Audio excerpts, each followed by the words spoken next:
This video is going to cover section 2.6, which talks about inequalities.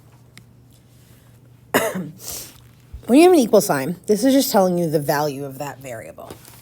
So if we had a number line, which just lists all the numbers, if we were graphing that, we'd put a dot at 1 because x equals 1. An inequality has more than one solution because it can be anything above or below and sometimes including that number. So to graph that on a number line, we do something similar. If I were doing this first one, I would put a circle at 1. If it's greater than 1, then I'm going to draw a line with an arrow showing that it can be any number bigger than 1. If I were doing the second one, x is less than or equal to 0, I'm going to put a dot at 0. I'm going to show that it's anything less than 0. And because it can be equal, we have that line right here. We're going to fill in the dot to show that it can equal that number. A solution is any number that makes the statement true. So if we're talking about something being greater than 0, 1 is greater than 0, 10 is greater than 0, 100 is greater than 0, any of those are true. That's why we would put a circle there saying, hey, 0, and then the line is anything above. If we're doing greater than or equal to 2, we color it in again because it can equal 2, but it can't equal 0. Try the other ones and then check the video and see how you do. So if I have a number line, this first one is less than or equal to -1. So I would have an open circle pointing that way. And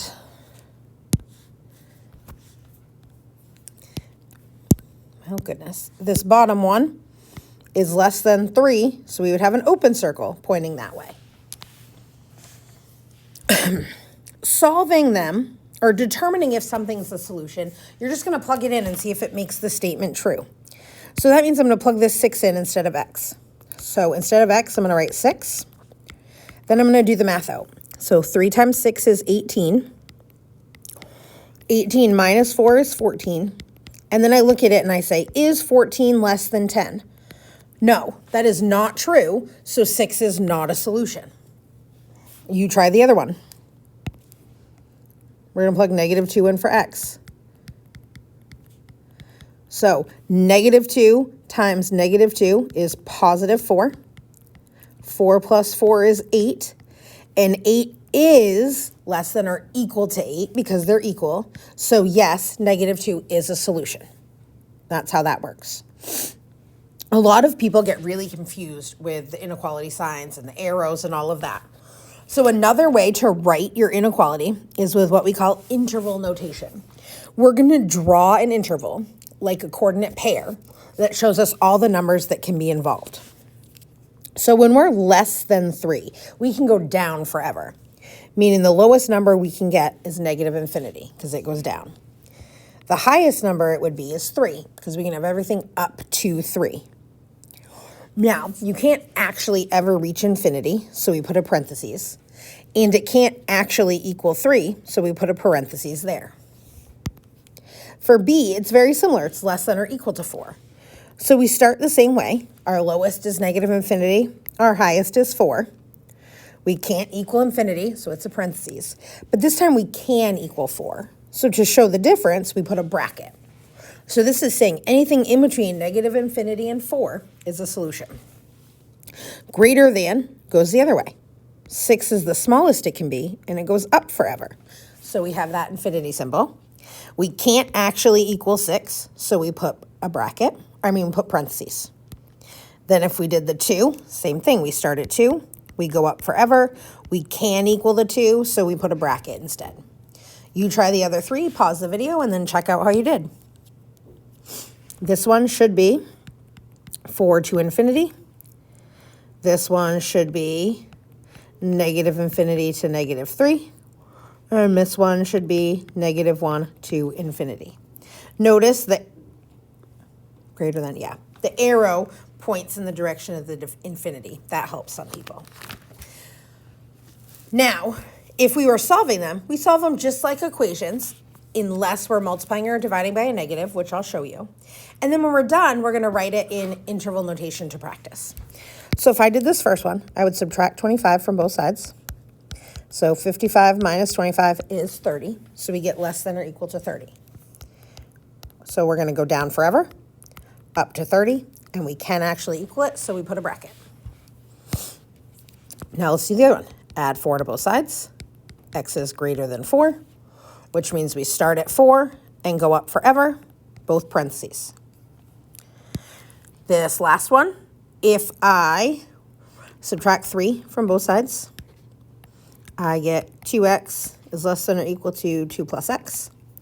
I'm going to subtract x from both sides, so I get x is less than or equal to 2, which would be this in our interval notation. Now we're going to do all three. We're going to solve it, we're going to put it in interval notation, and then we're going to graph it. So here, if I want to get rid of the fractions, I'm going to multiply everything by 2. 2 is the denominator. It's going to get rid of everything. 2 times 5 is 10. 2 times 1/2 is 1.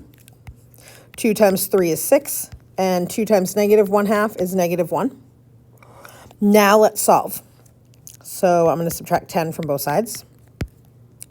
1x is less than or equal to negative 4 minus x. I'm going to add x to both sides. So I get 2 is less than or equal to, or 2x is less than or equal to negative 4. I divide by 2. X is less than or equal to negative 2. So there's my inequality notation. Interval notation is negative infinity to negative 2. And on a number line, I would put a closed circle at 2 and point downwards. There's a few more on here. I'm going to skip that one for a minute, and we'll just do it. Dividing is the same thing. Divide both sides by 3. 18 divided by 3 is 6. Inequality notation would be negative infinity to 6. On this one, we would want to divide by negative 1/2. Now, this is the only difference. When you multiply or divide by a negative number, this inequality sign flips. So that's going to flip over. Negative 7 divided by negative 1/2 gives us positive 14. This would still be x. So that negative 1/2, because that's the number we moved, flipped the sign. Now, 14 is greater than x, which is the same as saying x is less than or equal to 14. So this inequality notation would look like that. We have a couple more on this page, so go ahead and try them, see how you do, and then compare your answers. Okay, if I solve this one, I would add 7 to both sides. Divide by 4. I get x is greater than or equal to 1/4, which would put 1/4 on the bottom and going up forever. If I do this one, I subtract 4x from both sides. And you can go either way, it doesn't matter. I'm just going to show you what we get. Then I'm going to subtract 3 from both sides. So I get negative 11 is less than or equal to x. Now I want the x on the other side to help me, so I flip the entire thing over, and we're greater than or equal to 11. So we go negative 11 to infinity. This last one on this page, let's distribute to get rid of the parentheses. So 0.4 times 2 is 0.8, and 0.4 times 5 is 2.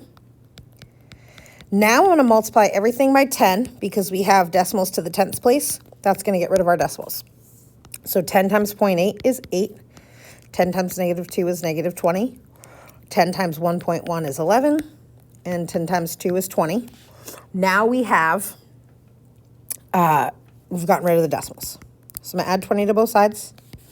I get 8x is less than 11x plus 40. Subtract 11x. I get negative 3x is less than 40. Then we divide by negative 3, which is going to flip the inequality sign. And then we get negative 40 over 3. And we're greater than that. So we would start at 40 over 3 and go up forever to infinity. Now you might see word problems that have inequalities. The same way as before, we have a table that helps us determine which inequalities go with which equations. So if we were writing number 1, a number that is more than 30. Well, more than is greater than, so we would say a number more than 30. And age is at least 18. So at least is greater than or equal to. So the age is at least 18. And then here we have at most 3.5.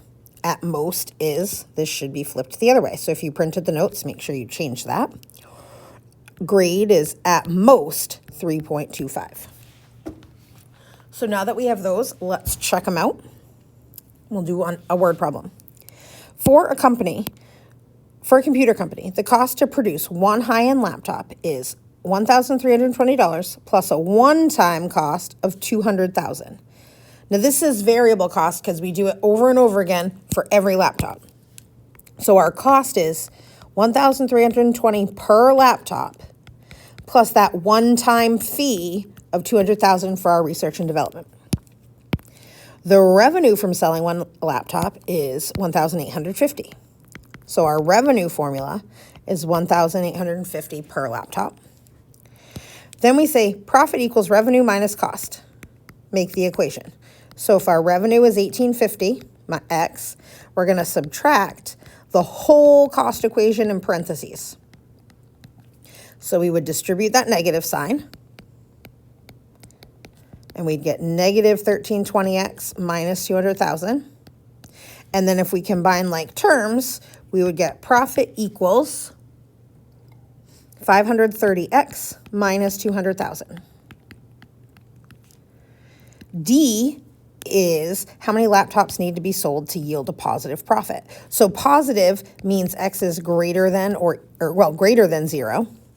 So we're going to say our profit, 5,300x minus 200,000, needs to be greater than 0.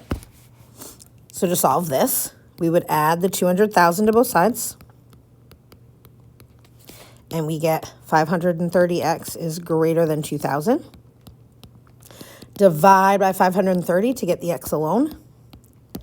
And we get x is greater than 377.4. So we have to sell more than 377.4 laptops. So if we sell at least 378, we'll make money. That is section 2.6. Let me